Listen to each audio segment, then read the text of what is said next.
राधे राधे। श्री हरिदास श्री कुंज बिहारी। कैसे हैं आप सभी लोग?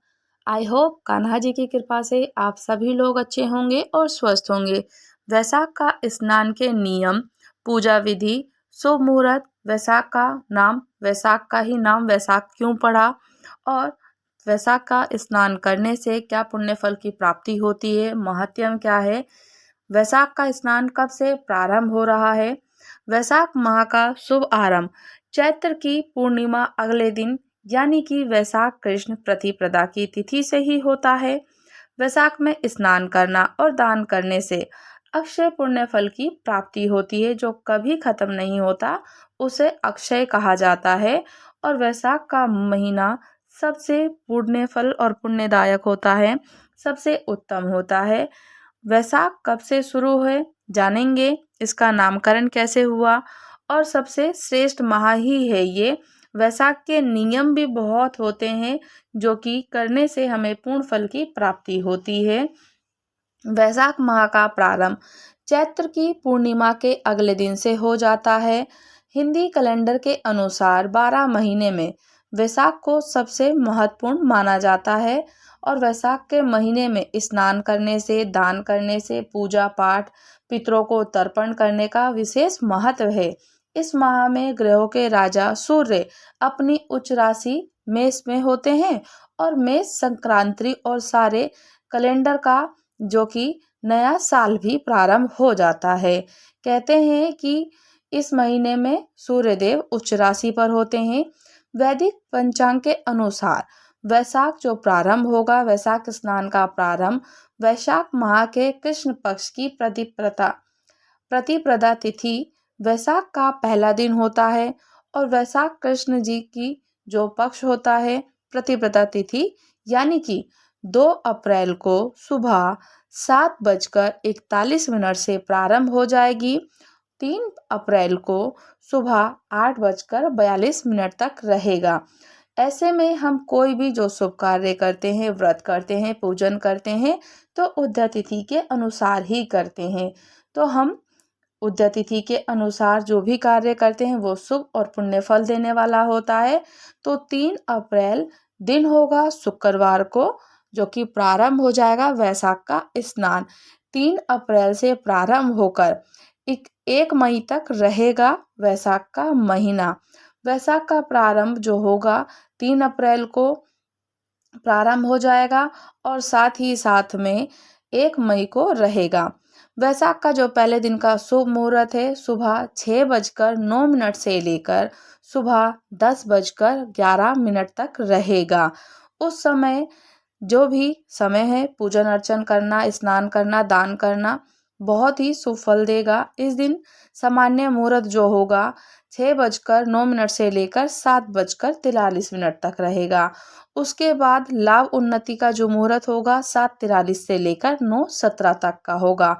फिर अमृत उत्सव होता है, अमृत बेला होती है, तो उसका जो समय होगा 9:17 से लेकर 10:51 तक।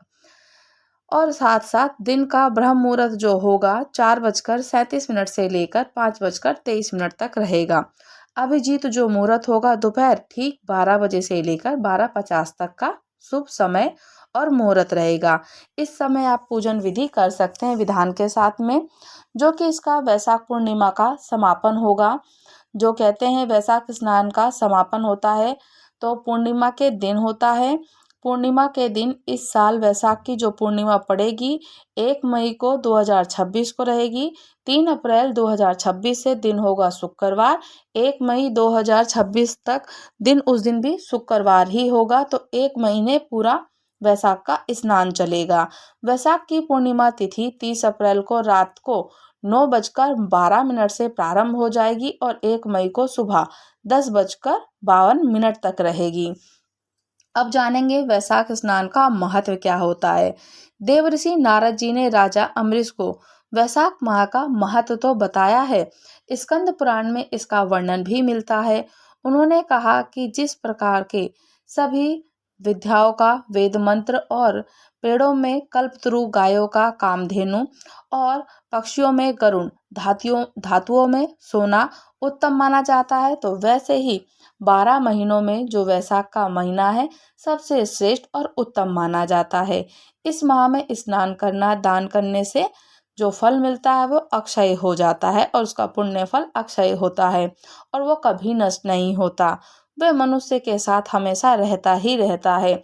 जब भी किसी भी मनुष्य की जब मृत्यु होती है तो वैशाख माह में जो भी हम दान पुण्य करते हैं वो हमें अपने राहगीर के, जब हम ऊपर जाते हैं तो राहगीर का खर्चा होता है, तो वो हम साथ, हमारे जो पुण्य होते हैं वो हमारे साथ ही जाते हैं। जब हमारी मृत्यु होती है तो वो हमें वो पुण्य फल की प्राप्ति होती है और वो सब चीज़ें, हमारे जो दान पुण्य कर्म होते हैं वो हमारे राहगीर का खर्चा है। यानी कि जब हम ऊपर जाएंगे तो हमें खाने को, पीने को हर चीज़ मिलती है जो हम दान करते हैं। इसी वजह से जो कहते हैं कि अक्षय पुण्य देने वाला अक्षय कहते हैं। और जो कि अक्षय तिथि भी इसी माह में वैशाख के महीने में ही मनाई जाती है। अक्षय तृतीया वाले दिन जो स्नान दान किया जाता है वो भी अक्षय हो जाता है। अक्षय का मतलब अक्षय ही है। अक्षय तृतीया यानी कि तीसरे दिन ही आती है। इसी वजह से वैशाख माह में पूजा पाठ करना, जप करना, ध्यान करना का अधिक अधिक महत्व दिया जाता है और ये और उत्सव बढ़ा देता है। किसी को दान देना, पुण्य करना और किसी को स्नान के लिए दान देना, जल के लिए दान देना, वस्त्र देना, जूते चप्पल, ये सब आप दान दे सकते हैं। और अब जानेंगे हम कि कैसे हुआ वैशाख माह का नामकरण। हिंदी कैलेंडर का जो माह है पूर्णिमा के नाम से, यानी पूर्णिमा के दिन जिस नक्षत्र में चंद्रमा होता है उसी आधार पर किया भी जाता है। तो वैशाख का महीने का नाम विशाखा नक्षत्र के नाम से लिया गया है और वैशाख पूर्णिमा के दिन चंद्रमा विशाखा नक्षत्र में होते हैं, इसलिए इसका नाम वैशाख पड़ गया। और वैशाख का महीना सबसे ठाकुर जी को अत्यंत प्रिय होता है और बहुत शुभ माना जाता है। कहते हैं कि जो भी विधि विधान से पूजन अर्चन करता है, किसी को दान करता है, पुण्य फल की प्राप्ति तो होती ही होती है, साथ में वो अक्षय हो जाती हैं सारी चीज़ें जो हम ठाकुर जी को पूजन अर्चन करते हैं या किसी व्यक्ति को दान देते हैं, उससे हमें ये हमारे राहगीर का खर्चा होता है। वैशाख में स्नान करने से प्रतिदिन हमें जो कि पुण्य फल प्राप्त होता है। कहते हैं कि सूर्योदय से पहले पवित्र नदी या घर में गंगा जल मिलाकर स्नान करना बहुत शुभ माना जाता है। प्रतिदिन भगवान जी की पूजा करना और उनको अर्घ देना, दीपदान करना, इस माह में जल, अन्न और छाते का दान बहुत ही सर्वोत्तम माना गया है। कहते हैं कि जब भी आप सुबह ब्रह्म मुहूर्त में उठें तो आपके घर के आसपास में जो भी, चाहे नदी हो, गंगा जी हो, यमुना जी, सरयू जी, जो भी आपके पास में नदी, तालाब, बावड़ी जो भी हो आपके सामने, आपके घर के पास, तो आप वहां जाकर स्नान कर सकते हैं। और नदियों में, गंगा जी में स्नान करने का तो महत्व और अधिक कई गुना बढ़ जाता है। उससे हमें और भी अनंत अनंत पुण्य फल की प्राप्ति होती है। अगर आपके घर के आसपास में कोई जलाशय या गंगा जी नहीं है तो घर में ही गंगा जल मिलाकर आप स्नान कर सकते हैं। हर हर गंगे नाम का उच्चारण कीजिए। कहते हैं कि आप नाम जप की महिमा होती है ना, वो इतनी बड़ी है कि जहाँ भी आप नाम जप करोगे तो वो चीज़ वहीं पर आपको मिल जाएगी। तो हर हर गंगे स्नान करें कह करके, तो आपको गंगा जी स्वयं आपको वहीं मिल जाएंगी। स्नान करने की जो पूजा विधि है, ब्रह्म मुहूर्त में उठकर सूर्योदय से पूर्व उठना चाहिए। आपके घर के आसपास में जो भी नदी सरोवर हो, संभव हो तो आप बहुत अच्छा है, ना हो तो घर में ही आपके पास जो भी जल रखा हो, यमुना जी का हो या गंडकी नदी का हो या गोदावरी का हो, या फिर आपके पास जो भी जल हो गंगा जी का, वो आप अपने घर के जल में, स्नान वाले जल में मिला करके स्नान करते रहना चाहिए। और स्नान करने के बाद आपको, स्नान करने से पहले तो हर हर गंगे उच्चारण करना है। स्नान करते समय आप ओम नमो नारायणा विष्णु मंत्र का भी जाप कर सकते हैं, ये भी बोल सकते हैं। स्नान के बाद आप स्वच्छ वस्त्र कपड़े धारण कर लीजिए। घर में पूजा की विधि है जो कि घर में बहुत नियम ना करके, अगर आप छोटे से ही नियम करेंगे वो बहुत अच्छे होते हैं।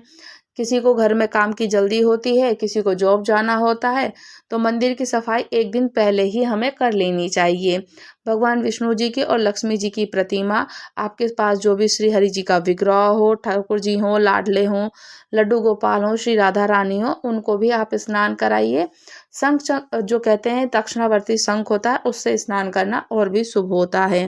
भगवान को फूल, तुलसी जी के पत्ते, चंदन, भोग, मीठा अर्पित कर दीजिए और दीपक प्रज्वलित करिए। अगर आपके पास में समय है तो विष्णु सहस्त्र नाम का पाठ और विष्णु सहस्त्र नाम का पाठ के साथ साथ वैशाख मास का महात्म्य, वैशाख की कथा अवश्य पढ़नी चाहिए। नहीं पढ़ सकते तो सुन लीजिए, किसी को सुना दीजिए, उससे भी अनंत पुण्य फल की प्राप्ति होती है। सूर्य देव भगवान को अर्घ देना चाहिए। उसमें अर्घ आप जब दें उनको तो रोली, फल, जो भी आपके पास में फूल हो, लाल फूल हो, रोली हो, अक्षत हो, थोड़ा सा मीठा डाल दीजिए और सूर्य भगवान को आप अर्घ दीजिए। सूर्य भगवान को अर्घ देने के लिए ओम सूर्याय नमः, ओम सूर्याय नमः, ओम सूर्याय नमः मंत्र का उच्चारण कर सकते हैं।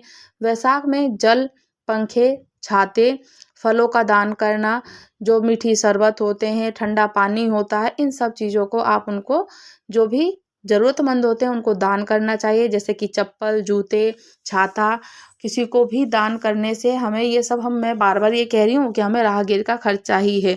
जब हम ऊपर जाते हैं तो हमें ये सब चीज़ें मिलती हैं, तो इसीलिए दान अवश्य करना चाहिए ताकि हम जब ऊपर जाएं तो सरल पूर्वक हमें वहाँ पे कष्ट ना भोगना पड़े, वैतरणी नदी में ना जाना पड़े। वैशाख में क्या नहीं करना चाहिए? तेल की मालिश नहीं करनी चाहिए, दिन में नहीं सोना चाहिए, कांसे के बर्तन में पानी, खाना नहीं करना चाहिए, कांसा का बर्तन इस्तेमाल नहीं करना चाहिए। दोपहर में भोजन कम से कम करना चाहिए और हो सके तो व्रत का संकल्प ले लें कि 1 महीने कितने व्यक्तिजन होते हैं कि जब व्रत करते हैं तो या वैशाख का स्नान करते हैं तो एक समय भोजन करते हैं और एक समय आप फलाहार पे रहते हैं। और नियम होता है, बहुत सारे अपने अपने नियम हैं, जिस तरीके से आप नियम अपना सकते हैं, जो शुरू से लेके अंत तक नियम फॉलो कर सकते हैं, वही आप वो नियम कीजिएगा। उससे क्या है कि आपको बार बार इधर उधर भटकना नहीं पड़ेगा। सुबह में स्नान करें, स्नान करके भगवान का विष्णु सहस्त्र नाम पाठ कर लीजिए, पंचाक्षर, अष्टाक्षर, द्वादक्षर, शरणाक्षर मंत्र का उच्चारण कर लीजिए, जो हो सकता है वो कर लें।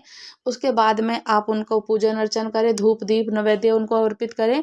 उसके बाद आप अपने अपने कार्य पे व्यस्त हो जाते हैं। तो कथा सुन सकते हैं तो सुन लीजिए, नहीं तो आप किसी को सुना दीजिए या फिर सुन लीजिए। पढ़ नहीं सकते तो पढ़ने का टाइम नहीं मिल पाता अगर जो भी काम पे जाते हैं, तो उनके लिए सबसे बेस्ट है। कहते हैं कि वैशाख महीने में कुछ काम ऐसे हैं कि नहीं करने चाहिए। वैशाख के महीने को लेकर स्कंद पुराण में बताया जाता है कि भगवान विष्णु जी को ये माह इतना प्रिय होता है कि नियम धर्म से रहने वाले को सब कुछ दे देते हैं भगवान श्री हरि नारायण। लेकिन जो व्यक्ति पवित्र मास में, इस माह में नियम से नहीं रहता, उसे भगवान विष्णु और माता लक्ष्मी की जो कृपा है वो अच्छे से प्राप्त नहीं हो पाती है और ठाकुर जी की कृपा नहीं बन पाती है। तो ठाकुर जी की कृपा को पाने के लिए, ठाकुर जी को प्रसन्न करने के लिए इस माह में ज़रूर हमें कुछ न कुछ ये सारे कार्य करते रहना चाहिए। जैसे कि उसे, जो भी व्यक्ति हो, पृथ्वी पर भी नरक भोगना पड़ता है। कहीं ऊपर नरक और स्वर्ग तो है नहीं, धरती पे सबसे बड़ा नरक और स्वर्ग सब यही है और ऐसी हकीकत है ये बात। जो कर्म करते हैं हमें उसके अनुसार ही फल मिलता है। दुख हो, पाप हो, सब यहीं ख़त्म होते हैं, ऊपर तो हम देखते नहीं हैं। किंतु जब हम कोई पुराण पढ़ते हैं, गरुड़ पुराण है, हमारे जितने भी 18 पुराण हैं, हमारा स्कंद पुराण है, भविष्यमलिका है, जो भी हम पढ़ते हैं तो उससे हमें ज्ञान अनंत प्रकार का मिलता है। कहते हैं कि वैशाख महीने में स्कंद पुराण को भगवान विष्णु जी का अत्यंत अत्यंत, जो ये माह है, बहुत प्रिय है। वैशाख मास को कार्तिक मास और माघ मास से भी श्रेष्ठ का दर्जा दिया जाता है, उत्तम माना जाता है। नारद जी ने वैशाख मास का महात्म्य इस प्रकार से बताते हैं कि जिस तरह जीवन के समान दूसरा कोई लाभ ही नहीं है, उपवास की तुलना में दूसरा तप नहीं है, दान से बढ़कर कोई सुख नहीं है और दया से बढ़कर कोई सम्मान नहीं है और कोई धर्म नहीं है। उसी तरीके से वैशाख के समान कोई दूसरा पवित्र महीना भी नहीं है। ऐसे में वैशाख के महीने में पवित्रता, पूजा आदि का विशेष ध्यान रखा जाता है। इस महीने में भूलकर भी स्नान का त्याग नहीं करना चाहिए। सभी व्यक्ति को स्नान अवश्य करना चाहिए। जो भी व्यक्ति अपने घर के आसपास नदी, सरोवर, तालाब में नहीं जा सकता, किंतु घर में गंगा जल डालकर हर हर गंगे नाम का उच्चारण करते हुए ओम नमो भगवते वासुदेवाय, ओम नमो नारायणा का उच्चारण करते हुए स्नान जरूर करना चाहिए। और साथ में कुछ ऐसी बातें हैं कि जो कि हमें विशेषकर से ध्यान रखना चाहिए, वरना व्यक्ति को भगवान विष्णु और माता लक्ष्मी जी की जो प्रसन्नता है और जो उनको अपने ऊपर प्रसन्न करने का, मनोवांछित फल प्राप्त करने का जो फल होता है वो अच्छे से प्राप्त नहीं हो पाता है। ठाकुर जी का स्नान दक्षिणावर्ती संघ से अवश्य कराना चाहिए। वैशाख में व्रत जो भी व्यक्ति नहीं करते हैं, कहते हैं नारद जी ये कहते हैं कि स्कंद पुराण में जो पुराण कह रहे हैं, स्कंद पुराण में नारद जी कहते हैं राजा अम्बरीश को वैशाख मास की महिमा का विस्तार से वर्णन करते हैं और कहते हैं कि जिस तरह से नेत्रों के समान ज्योति नहीं, भोजन के समान तृप्ति नहीं, आरोग्य के समान आनंद नहीं, केशव के समान कोई रक्षक भी नहीं है, उसी तरह से वैशाख के समान कोई दूसरा महीना नहीं। शेषनाग पर विराजमान भगवान विष्णु जी को वैशाख मास का सर्वदा प्रिय है। इस महीने के लिए नारद जी बताते हैं कि अगर कोई भी व्यक्ति वैशाख के महीने में व्रत नहीं करता है तो वह सभी धर्मों से बहिष्कृत हो जाता है, उसे जल्द ही पशु योनि की प्राप्ति होती है। यही नहीं कि मृत्युलोक में पैदा हो जाने वाले मनुष्य का जीवन वैशाख मास में बिना व्रत के भी बीतता है और उनका जीवन व्यर्थ चला जाता है। वैशाख में ब्राह्मणों को भोजन देने से कभी मना नहीं करना चाहिए, हमेशा उनको भोजन देना चाहिए। स्कंद पुराण के अनुसार नारद जी कहते हैं कि जो भी मनुष्य वैशाख के महीने में रास्ते में थके हुए ब्राह्मणों को भोजन, किसी भी व्यक्ति को, जिसको जरूरतमंद को व्यक्तियों को भोजन देने से कभी मना नहीं करना चाहिए। उसे इस संसार में पिशाच होकर अपने ही मांस को खाता है। वैशाख महीने में तीर्थों की जो तीर्थ की अधिष्ठाता देवता बाहर आते हैं, वो भगवान विष्णु जी की आज्ञा के अनुसार मनुष्यों का हित करने के लिए ही ठहरते हैं। लेकिन इस समय तक स्नान करने के लिए जो भी मनुष्य बाहर नहीं आते, उनका ये देवता श्राप देकर चले जाते हैं।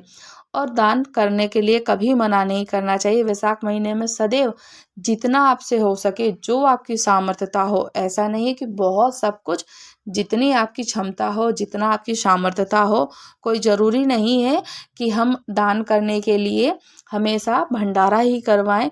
भंडारा, छोटा भंडारा जो कि हम घर में हमेशा करते हैं, जैसे कि हम रोटी बनाते हैं तो गाय की रोटी, स्वान के लिए, कुत्तों के लिए रोटी निकालते हैं, थोड़ा आटा बच जाता है जिसे हम प्लोथन कहते हैं, उसमें से वो जो आटा थोड़ा सा तवे पे भून के वो चींटियों को डाल दें, वो भी एक भंडारे का ही काम होता है। तो आप इस प्रकार का भी भंडारा कर सकते हैं। घर में सुखी संसार यही होता है। गृहस्थ जीवन भी सबसे अच्छा जीवन। अगर आपकी सामर्थ्यता है तो आप किसी एक ब्राह्मण, 5 ब्राह्मण को भी भोजन करा सकते हैं। ये भी कराना बहुत बहुत अच्छा होता है। राजा अम्बरीश को नारद जी बताते हैं कि जो भी मनुष्य वैशाख मास में ब्राह्मणों के विश्राम के लिए मंडप, पानी पीने के लिए प्याऊ, मार्ग में बगीचा, तालाब, कुआं, केतकी और मालती के फूल का दान, नारियल का दान, फल का दान कुछ भी नहीं देते हैं, ये जो उन्हें स्वर्ग नहीं मिलता। वैशाख के महीने में दिन में सोने से, कांसे के पात्र में भोजन करने से, मीठ मांस, शराब आदि का सेवन करने से मनाही की जाती है। ये कभी नहीं करना चाहिए और हमें नियमित स्नान अवश्य करना चाहिए। कहते हैं कि जो भी वैशाख के महीने में नियमित स्नान नहीं करते हैं तो अगले जन्म में वो पशु योनि में ही जन्म लेते हैं। स्कंद पुराण के अनुसार नारद जी कहते हैं कि वैशाख महीने में जो भी व्यक्ति नियमित स्नान नहीं करता, उसे अगले जन्म में पशु की योनि में जाना पड़ता है, ऐसा पुराण कहता है। पुराणों में कहा गया है कि वैशाख के महीने में पवित्र नदियाँ, तीर्थ स्थलों पर स्नान करना चाहिए। घर में स्नान करने से बचना चाहिए। किंतु आपकी सामर्थ्यता नहीं है, हमारे घर के आसपास नहीं है, तो आपके पास जो भी गंगा जल हो, गोदावरी का हो, गंडकी नदी का हो, नर्मदा जी का हो, यमुना जी का हो, वो जल घर में मिला करके आप नहाइए। लेकिन विद्यमान वर्तमान में मानव की मजबूरियों को समझते हुए यह सलाह दी जाती है कि आप घर में ही पवित्र नदियों को जल को लेकर रोज स्नान कर सकते हैं, हर हर गंगे का उच्चारण कर सकते हैं, तो इससे भी पुण्य फल की प्राप्ति होती है। लालच की वजह से दान नहीं करने वालों को जो दुख होता है, कहते हैं कि लालच है और नहीं करेंगे इतना सारा दान, तो गलत बात है। नारद जी बताते हैं कि जो भी व्यक्ति वैशाख के महीने में बिना स्नान और दान के बिताता है तो वह अवश्य ही पिशाच होकर अधोगति को ही प्राप्त होता है। जब उसकी मृत्यु होती है तो उसको कोई राहगर का खर्चा भी नहीं मिलता। जो व्यक्ति वैशाख के महीने में अन्न और जल का दान करते हैं उसे सब कुछ प्राप्त होता है और अक्षय पुण्य फल की प्राप्ति होती है। उसके दुख और पाप भी खत्म हो जाते हैं। वैशाख के महीने में दान देने वाले को दरिद्र जो होते हैं वो हमेशा दरिद्रता से नष्ट हो जाती है, उनकी दरिद्रता नष्ट हो जाती है, उनके पाप नष्ट हो जाते हैं। इसी वजह से सुख की इच्छा करते हैं और सदैव प्रभु उन पर कृपा करते हैं।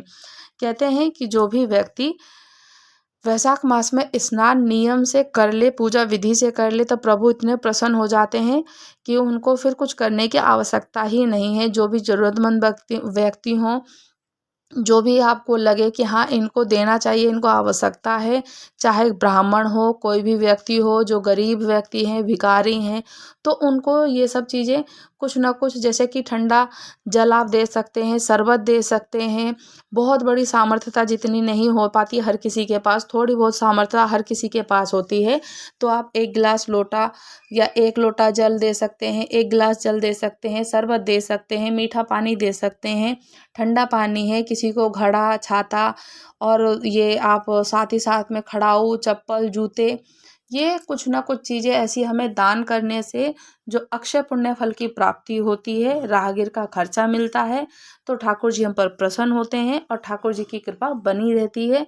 ठाकुर जी को ये सब चीज़ अत्यंत प्रिय है और जो भी सेवक, जो भी साधक ठाकुर जी की भक्ति करता है, जिसके घर में लाल जी हैं, जो भी लाल जी की सेवा करते हैं, लाल जी को प्रसन्न करने के लिए, और लाल जी को प्रसन्न करने के लिए क्या, ये तो हमारा एक पुण्य है जो कि हम अर्जित करते हैं, तो हमें यहीं धरती पर स्वर्ग और नरक को भोगना पड़ता है। जो भी हम पुण्य करते हैं वो हमें पुण्य फल की प्राप्ति होती है। कहते हैं कर्म करो, फल की इच्छा मत करो। जब हम कर्म करते हैं तो वही कर्म हमारे गिने जाते हैं, तो ठाकुर जी सब देखते हैं और वो हमें पूर्ण रूप से फल की प्राप्ति होती है, अक्षय हो जाता है। तो राधे राधे। श्री हरिदास श्री कुंज बिहारी। वैशाख का महीना, वैशाख का स्नान प्रारंभ हो जाएगा, पूर्ण विधि विधान से कीजिएगा। अगर आप लोग हमारे चैनल पर नए हैं, चैनल को लाइक शेयर सब्सक्राइब करना बिल्कुल ना भूलें और मुझे कमेंट्स करके ज़रूर बताइएगा कि क्या आप लोग भी वैशाख का स्नान कर रहे हैं और करेंगे। वैशाख का स्नान करना ही चाहिए, करना ही चाहिए। स्नान से तो कभी नहीं बचना चाहिए, भले आप व्रत मत करो, भले आप पाठ मत पढ़ो, भले ही आप विष्णु सहस्त्रनाम का पाठ, क्योंकि टाइम हमारे पास इतना शॉर्टेज होता है कि हम काम धाम में इतने बिजी हैं। तो अगर आप फ़ोन से सुन सकते हैं, टीवी से सुन सकते हैं तो ज़रूर सुन लीजिए, नहीं तो विष्णु सहस्त्रनाम का पाठ आप सुन लीजिए, या फिर आप थोड़ा सा उनका नाम का जाप अवश्य कर लीजिए, तो नाम जाप से भी उनकी कृपा जरूर बनती है।